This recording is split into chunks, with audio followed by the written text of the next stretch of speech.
My name is Heidi, and I live in Northern California. And I live with my husband and my two kids. Both my husband and I ended up with emergency room bills at the same time for separate incidences.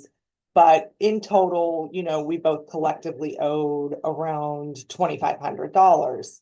And that's while it's something we could pay, that's a hardship for our family. We have to make choices. It's not something that we just have on hand.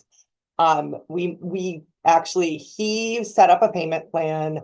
But when I discovered $4, my husband still hadn't paid his bill. And $4 quickly identified that we were eligible. They paid me back for that bill that they should have not charged me for. In 2022, my husband began a full summer of fighting off an illness that actually almost took his life immediately. And his recovery was about 4 months long, and he was not working. So we clearly were in trouble. We could not pay our bills. We would have been scared, except I knew you existed, and you did that. You helped us with almost $30,000 worth of medical bills. That was very helpful, knowing that even as we got these really scary bills saying, $10,000 at a time, I knew I had confidence in your services. And then last summer, my husband was diagnosed with cancer. So we began that journey, and you all helped us through that. We wouldn't have made it through financially. We would be in very, very big trouble after all of us without your help.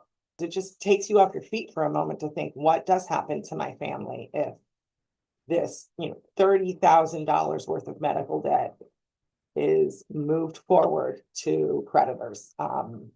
You just kind of just don't know what you'll do at that point. So I do have concern for people who don't know how to find these resources and are easily discouraged because they're kind of used to that. Everything is sort of set up to be filled with too many barriers for you to access the help. It's designed deliberately in that way.